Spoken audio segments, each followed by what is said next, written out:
Where the civilizations of the East meet the civilizations of the West flowed longest river in the world, the mighty Nile. Along its banks was born one of the most flourishing civilizations that history has known. Today, 2/3 of the population of Egypt are farmers, or fellahs as they are called. And although the total area of Egypt is 380,000 square miles, the cultivated area is only 12,355 square miles, a narrow ribbon of rich and fertile land along the banks of the river. Each year the river renews this fertility, and the very life of the fellahs is dependent upon this annual bounty. My small village is on the shores of the Nile about 15 miles from Cairo. Its name is Gezirat El Dahab. It is similar to thousands of other villages in the Nile Valley, and our way of life has changed little since ancient times. The great majority of us are Muslims, and our religion means much to us. Each morning, Sheikh Ibrahim, who is in charge of the mosque, is the first to awaken, and it is by his call to prayer that the signal is given for our daily renewal.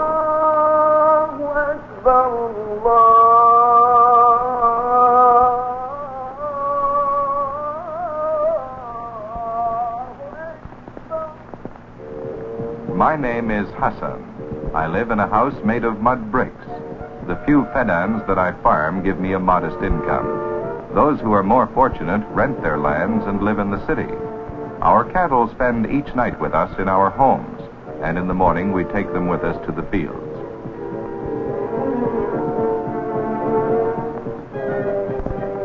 There is very little rain, so we depend upon the Nile for all of our water needs. To help irrigate our land, we sometimes use a long drum-shaped instrument called a tambour. It is kept at home and taken to the fields when needed.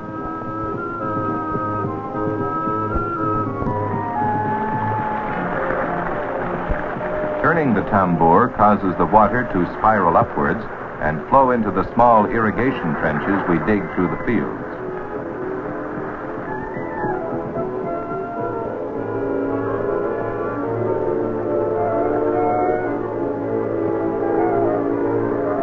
When the Nile River floods, the water sinks into the sandy soil, and from November to July, the months of the drought, we can obtain water from wells. Water buffalo turn the large wooden wheels of these wells, no different today than in ancient times. These wells are called se'iyah.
village postman provides our link with the outside world. His first visit out of courtesy is to our security officers. The security officers, or police, are recruited from among ourselves. But there is little crime in our village, for we consider ourselves to be all members of one family. In fact, most of us are related by marriage.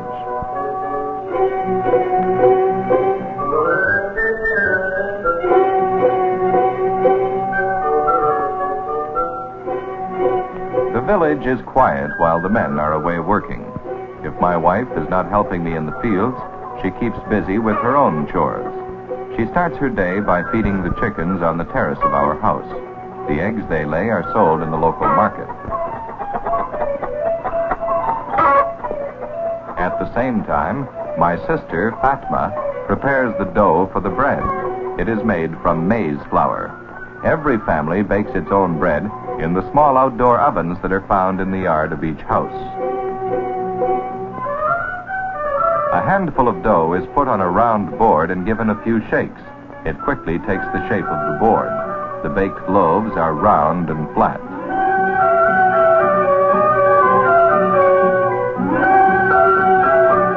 My daughter, Nafisa,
did not receive even a primary education.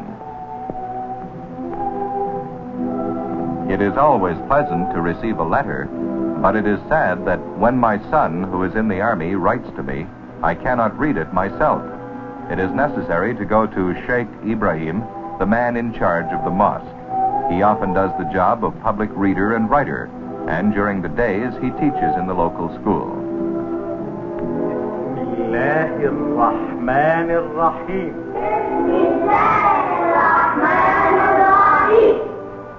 قل هو الله أحد. Today, each village has its own school, and our children receive their first lessons by reading verses from the Koran. The Koran is the Bible of the Muslims, and it was inherited from our Prophet Muhammad. ولم يكن له كفوا أحد. صدق الله العظيم. السلام عليكم. وعليكم السلام ورحمة الله وبركاته. Sheikh Ibrahim always welcomes me warmly, and he needs no urging to read my letter. أنا كنت جاي لك أمال دي أرضك يا عبد السميع تاكل منها تهملها تهملك ولا تلقيش لقمة تاكلها.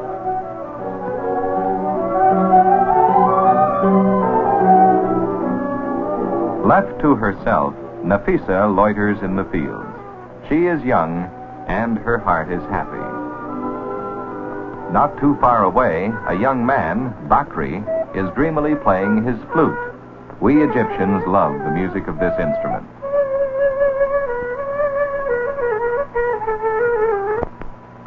Nafisa hears the music, and she knows who is playing.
Local coffee shop is our meeting place, and this Friday, our day of rest, I have arranged to meet and discuss the marriage arrangements for my daughter. Bakri is accompanied by his parents, but I am alone, for according to Islamic law, it is the father or guardian of the girl who makes all her decisions, and she must abide by them.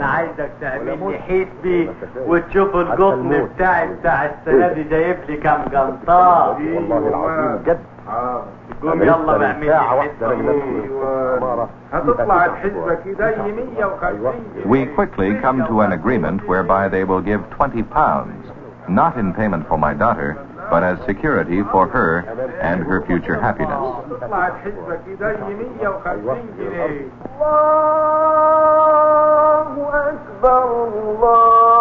When we hear the call of the muezzin, we purify ourselves and assemble in the mosque to pray. Out of respect, we leave our shoes at the door. This Friday, our two families go to the mosque together and, turning towards Mecca, pray for the approaching marriage. On our way out, I was surprised by an old friend, Hussein, who is wealthier than I and lives in the capital. It is our tradition to honor every traveler who passes by, so I invited him to have a meal at our home. My wife welcomed our guest by preparing a special lentil soup. Our women, though, are not admitted to the presence of a stranger in the house. Although individually we are poor, we fellas form the majority of the population, and it is through our combined work that the wealth of the nation is built. I was able to persuade my friend Hussein to stay and attend the wedding of my daughter.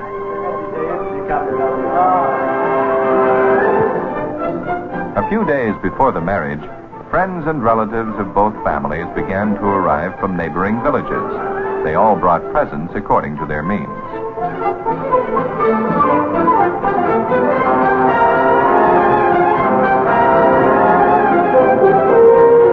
Even the sheikh of the neighboring village honored us with his attendance. Early on the morning of the wedding, the town is alive with excitement. Festivities start after the signature of the marriage contract, which takes place in private. A tournament reserved for men and children is organized in the center of the village. It is a duel using sticks that we enjoy on all important occasions. While the duel is in progress, the bride and groom, each in their own homes, have a solution of henna applied to their hands and feet. This solution is intended to bring heaven's benediction to the marriage.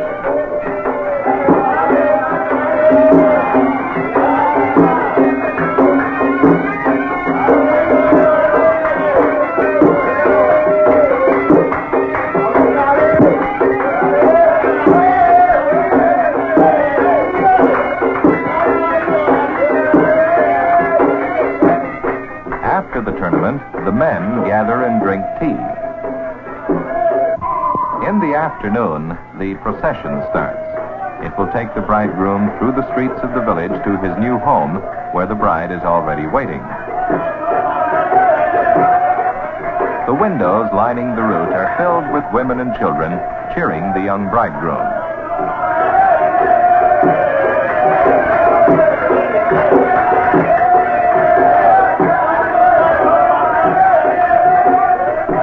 Riding a magnificent Arab horse and wearing a large cape and white silk cap, the bridegroom is followed by the crowd of guests and the men of the village.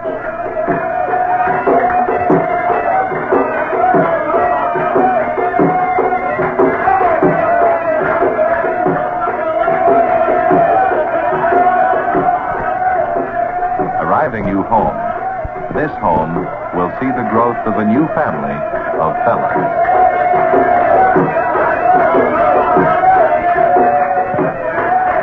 The ancient Egyptians built some of the greatest monuments in the history of the world.